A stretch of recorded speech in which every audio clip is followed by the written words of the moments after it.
National Film Board of Canada presents Perspective, a Canadian view of Canada, its people, and the world in which they live.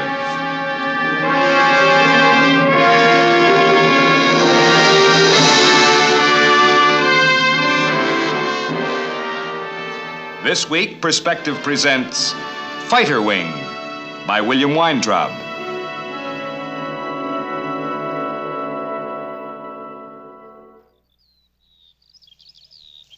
This is Fred Davis speaking to you from Germany. Right now we're located near a place called Zweibrucken. And at the risk of sounding like a quiz program, have you any idea what that might be? Some time ago they wrote a song about it, and the lyrics said that the people were vowing to hang their washing on it. That's right, it's part of the Siegfried Line. These are the ruins of a great fortress, one of many that made up the famous West Wall. Hitler built it to protect the 1,000-year Reich. The Allies blew it up. It simply didn't work. Under the ground here, there was once a network of tunnels, barracks, and arsenals. But it couldn't stop the Allies' onslaught. The Siegfried Line belonged to an old-fashioned concept of defense. It was the last of the great useless stone walls. Today, defense depends on a different kind of wall, a wall that can move with the speed of sound.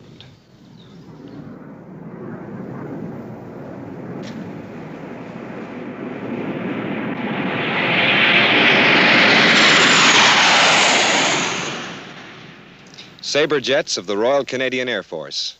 They're stationed here in West Germany as part of Canada's contribution to the North Atlantic Treaty Organization. There are 4 Canadian bases like this in Germany and France. This one is known as No. 3 Fighter Wing. It's here to stop an enemy if he ever comes this way. In a few minutes, you'll see how that would be done. These are some of the best daytime fighter planes in squadron service. They're built in Montreal. The engines come from Toronto. And there are skilled technicians here from every part of Canada to see that they're always ready to take to the air. And pilots ready, too. Hidden behind their relaxation is a constant alertness. I was surprised by the youth of these pilots. Their average age is under 24, but they fly airplanes worth $250,000 each. Zoli Tothpal of Niagara Falls is only 22, but he's one of the best pilots in his squadron. Jack Pennycook of Toronto, 23. Bob Freeborn of Winnipeg, 23. Lloyd Hubbard of Calgary and Jerry McCulley of Rothsay, New Brunswick are the old men of the outfit. Lloyd is 33 and Jerry is 35. Ken Williams of Kamloops, British Columbia is 25, and Pete Conroy, North Battleford, Saskatchewan, is 27. Off duty as well as on, Pete Conroy finds being in Europe a stimulating experience. He's a sports car enthusiast, and this is the place for it. On Germany's famous Autobahn, straight, wide express highways, driving is a real pleasure. And there's so much to see in this part of the world, so much to do. And for an amateur photographer like Pete, there's never any lack of subject matter. With his sports car and camera, Pete has visited half a dozen countries since he came to Europe. He's been to England, France, Belgium, Luxembourg, Switzerland, Denmark, and Holland. And he'll visit several other countries before his tour of duty is over and he goes back to Canada again. The trouble is, there are so many interesting things to see in Europe that it's hard to choose where to go. Even for one-day excursions, not far from the air station, there's a variety of fascinating places to visit.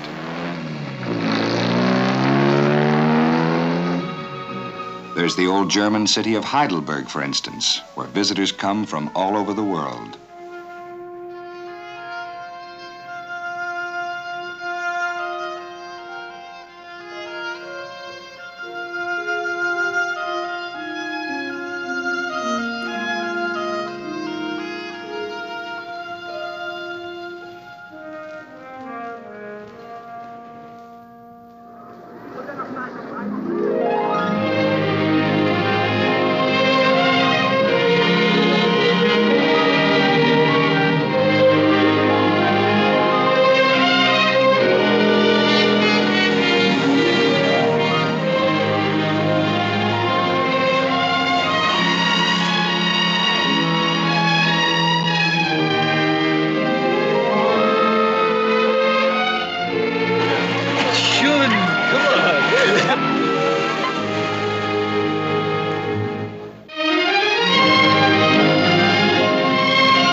Back at Zweibrucken, one of Pete Conroy's favorite photographic subjects is the family of Flight Lieutenant Jameson. Jamie and Pete spend a lot of time together, both on the ground and in the air, where Jamie is section leader and Pete is his number 2 man. Jamie is 37 and comes from Toronto. He's been a pilot for 14 years now. About a year ago, he and his family were posted to Germany. Fred, we use these aircraft models for practice recognition purposes. By seeing them every day of the week from all angles, we get the silhouettes firmly in our mind and can pretty well recognize anything we're liable to see when we're airborne. Some of these look almost identical to me. That's true, and that's our big problem. I have taken 2 down here just to demonstrate. Here are a pair. Can you point out any differences you see there? Well, this one's a little larger, isn't it? That's right, but if you saw it by itself in the air, you'd have nothing to compare it with. Points we look at, or look for, are the fact that this one, if you look at it, has a low wing mounting, whereas this one is mid-wing. The nose configuration is quite different, and the tail difference is quite noticeable. Well, how would you attack an aircraft of this kind? Well, Fred, it's a case of teamwork, and one of the tactics we'd use is the old standby of coming in out of the sun. Oh, to blind the gunner's eyes, eh? That's the idea. I suppose you've got some new tactics, too. Yes, but we won't talk about that. Well, now, this business of the fighter planes, I understand you always work in groups of 2. Is that correct? That's right. Our formations are made up of elements of 2. Pete has a couple of models here. Would you show... Okay. Well, Fred, in normal battle, we fly almost abreast of one another with perhaps I'd be slightly back. And in this position, we cover each other extremely well. All the sky is covered.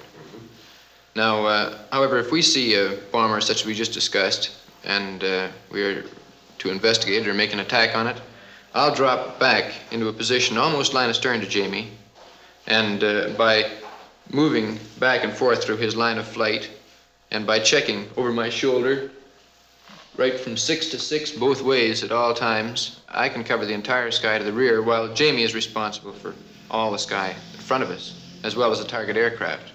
Now, what would you do if an enemy fighter came in to attack you? Would you break off and go after him? Oh, no. If an enemy were to attack us, I call his position. To Jamie? To Jamie, yes. And we carry on with the attack until such time as that enemy aircraft is in a position where he could open fire or be at least quite a hazard to us. And at that point, then, we would break into the enemy aircraft. In other words, a violent turn towards the aircraft which is attacking us. But even at that time, I stay with Jamie, even in the break. Okay, green section, you're now on 10. That's us, Pete. I got to change. Roger, Jamie. Oh, see you later, eh, Fred? Okay, Pete. All right, green section, you're on 10. That meant Pete and Jamie's section were being put on 10 minutes readiness. They had to be ready to go up in 10 minutes if necessary. And so they had to change into their flying suits and get out to the planes. It was the beginning of an exercise that would show what would happen if enemy planes were to attack this area. I was going to watch this exercise and have it explained to me by Flying Officer Dave Fry. Dave?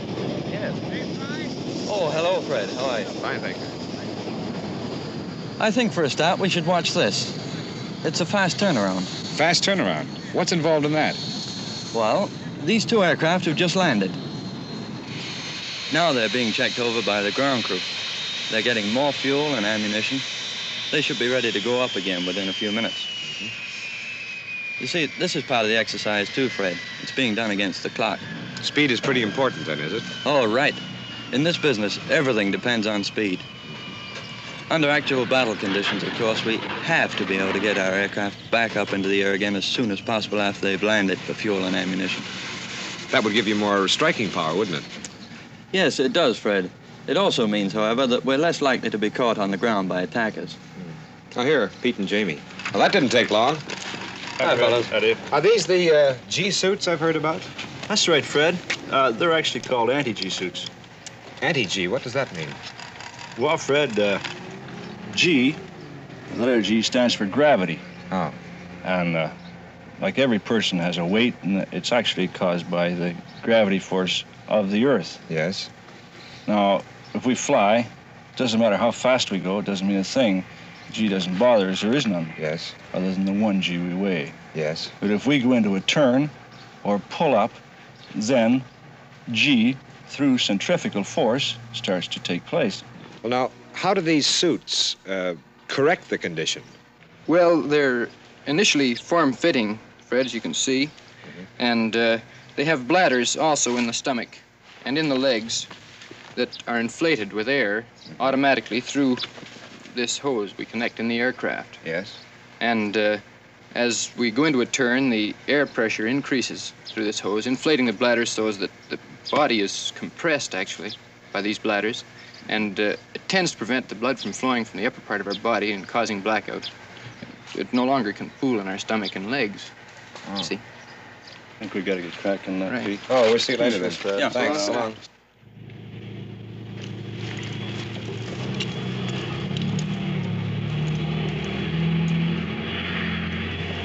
Do they take off now? Oh, no, Fred. They're just going to taxi to the end of the runway. Then the pilots climb out and they just sit around and wait for the word to go. We can follow the whole show from the operations room here. Okay.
The operations room is the brains and nerve center of a vast aerial chess game. The plotting board shows the map of Europe and the positions of all aircraft flying over the area. The information on the board comes from radar, which reaches up into the sky to show you where your own planes are and to spot an approaching enemy. Electronic eyes and ears funnel information into this room and then send battle orders to the fighters high above. Modern warfare has become incredibly complex, scientific, mechanical. But success still depends largely on human ingenuity, good strategy, quick decisions. And that's what this room is for. Now, this here is the status board, Fred, which is quite interesting.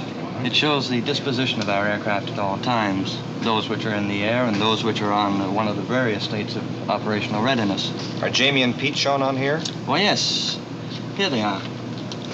Rhubarb green. And the information now being displayed shows that they're coming through onto 5-minute readiness, which means they can be airborne within 5 minutes from now. Wow. You notice behind the board the airwomen and airmen.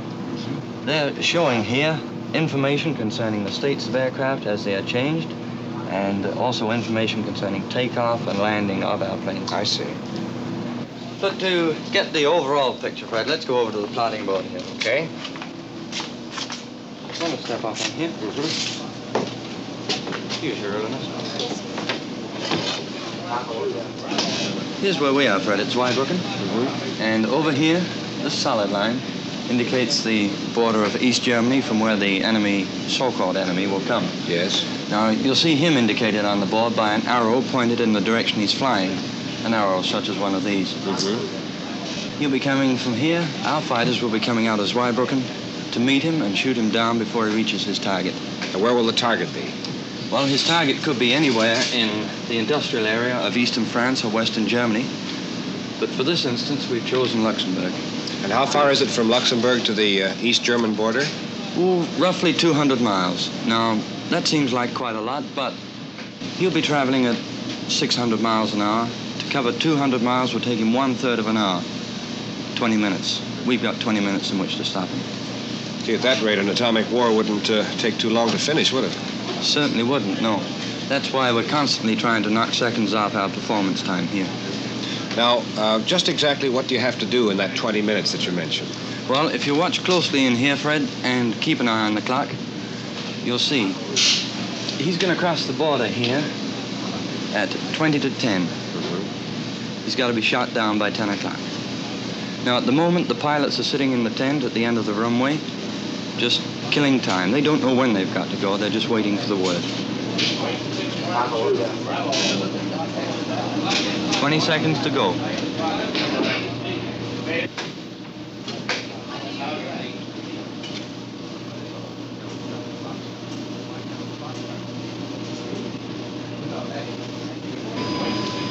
Move green section over to standby. Roger.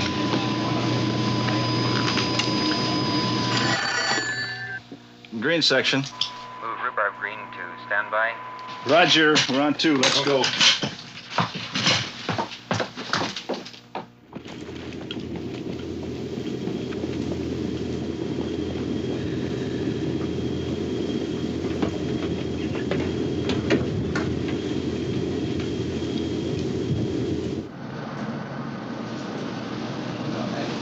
What's going on now, Dave? Well, on the status board, rhubarb green has just been shown on a state of 2-minute standby. That means from the signal to go, he has 2 minutes in which to get into the air. And when will that signal go through? Well, very soon now. The track on the board here is being picked up by a forward radar and told into us. We're identifying at the moment, and as soon as we're positive that that is our so-called enemy track, the boys will get the signal to go up after it.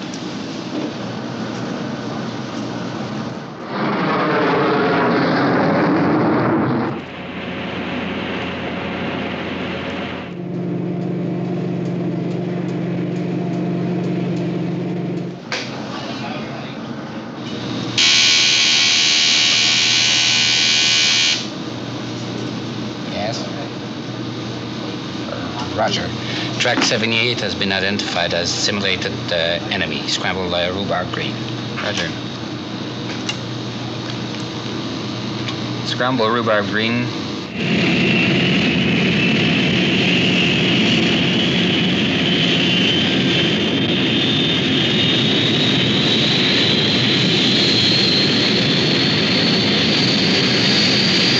Vector 070. Make Angels 40. Contact topside 14 on F Fox. Hello, Control. This is Rhubarb Green. Vector 070, make Angels 40, contact topside 14 on F Fox.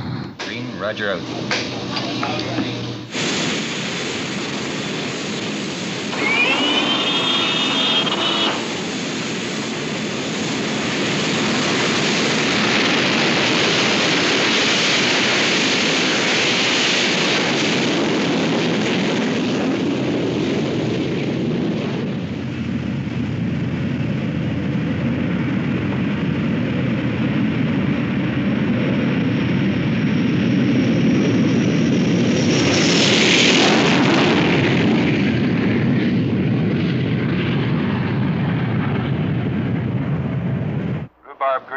Topside 14, receiving loud and clear, over. Rhubarb Green, Parrot squawking normal, over. Rhubarb Green, this is topside, Parrot squawk normal, over.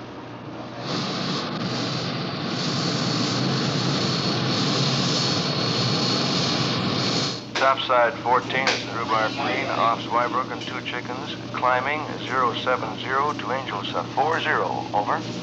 Rhubarb Green, roger, we have you in radar contact, over. Now they're climbing to a fighting altitude, Fred, more than 8 miles up. And there isn't a lot of time left now before the enemy reaches his target. What was all that radio jargon we just heard?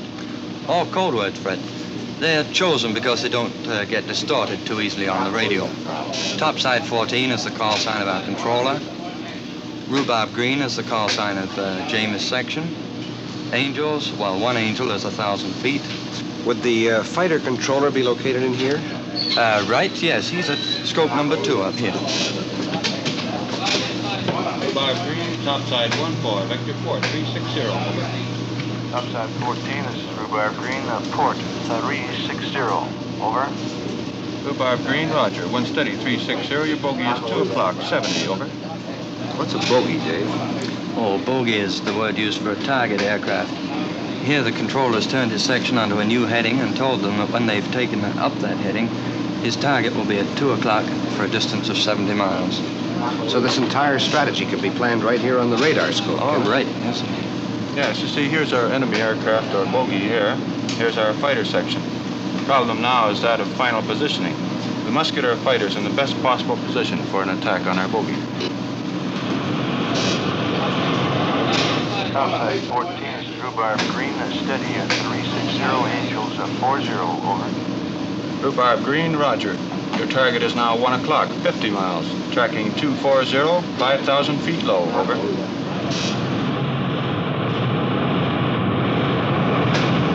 Rhubarb Green, topside 14, vector port 330, over. Rhubarb Green, one steady, bogey will be 1 o'clock, 15 miles. Crossing starboard to port, 5,000 low, over. Topside 14, Green turning port 330, over. Rhubarb Green, topside 14, continue port 280. One steady, your bogey will be 1230, 5 miles, over. Topside 14, Green, continuing port 280, over. Topside 14, Green, steady on 280, over.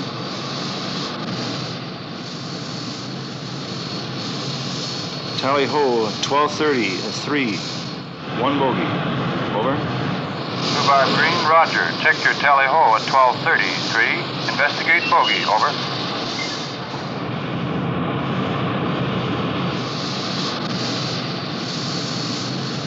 Topside, this is Rhubarb Green, bogey identified as Bandit, over. Rhubarb Green, bag Bandit, over.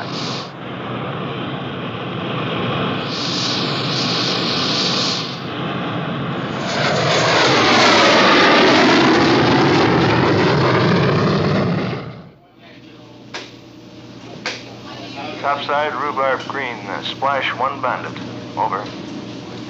Well, that's it, Fred. They made it. And they shot the bogey down, did they?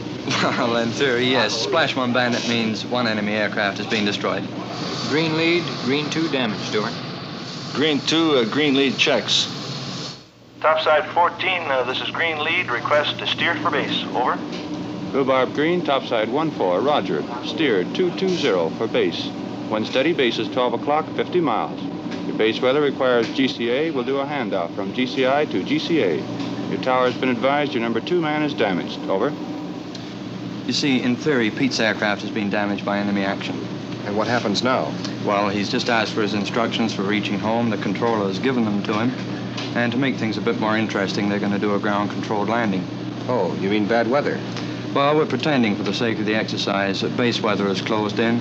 They'll make a blind landing, and both will be guided all the way down by radar. Could we see them actually coming in? Well, if you like, yeah. Should we go out the field and see? Fine.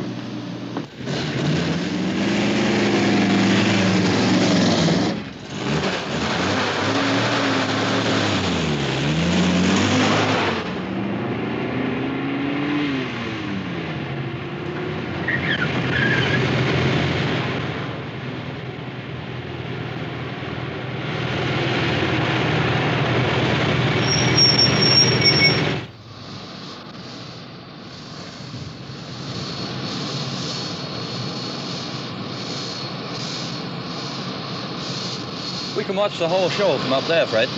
Oh, fine. GCA, Green descending to Angels 3, maintaining present heading. Over.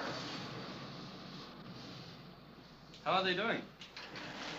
They're about 17 miles away. GCA is bringing them in. Oh, that's the thing, Fred. I didn't show you GCA on the way up. It's over here. Is that it with the revolving antenna on top? That's right. Seated in the large trailer there is an operator in the dark with his scope watching Jamie's section on the approach. Once they've established contact with each other, there's a constant conversation as the operator talks Jamie down onto the runway. Green lead GCA, you're now at 11 miles, and speedbacks officially perform landing cockpit check and advise. Roger, will advise. Roger, GCA, cockpit check complete. Green lead GCA, you are approaching the glide path. Suggest final flap selection.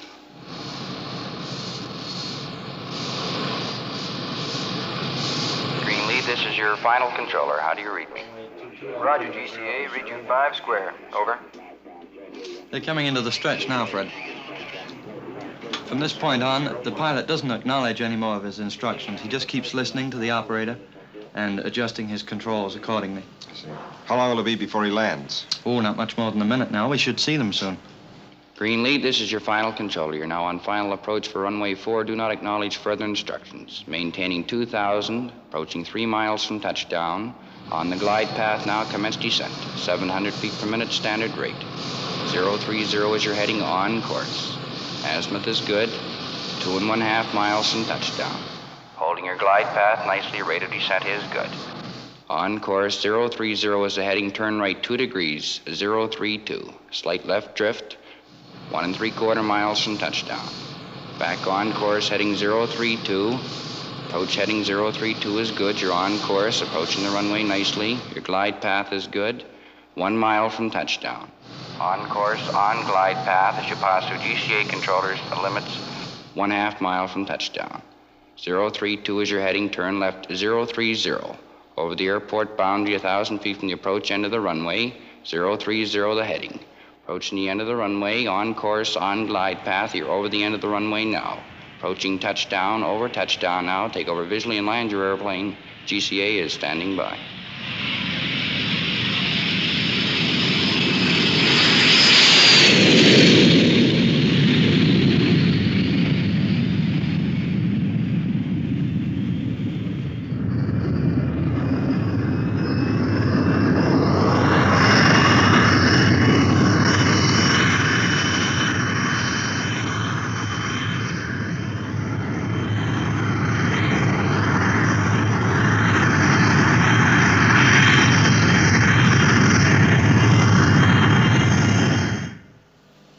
There we are, Fred. A perfect landing. It certainly was. Well, Dave, I'm afraid it's time to go. Thank you very much for all your help. In fact, everybody here at Number 3 Fighter Wing have made it a most interesting visit. Glad you enjoyed it. It's been a pleasure. Thank you. Now, this is Fred Davis saying goodbye from Zweibrucken, Germany, where we've seen the jet fighters of Canada's NATO Air Division participating in the defense of Western Europe. This week's Perspective was directed by Don Haldane. Written by William Weintraub. Reported by Fred Davis. Photography, Eugene Boyko. Sound recording, Jack Locke. Editor, Tony Lower. Production assistant, Blanche Markle. Location manager, Lee Gordon. Sound editor, Brian Keene. Special sound, Joan Edward. Perspective is a National Film Board of Canada production, produced by Julian Biggs. Next week on Perspective, The Cage by Gordon Burwash.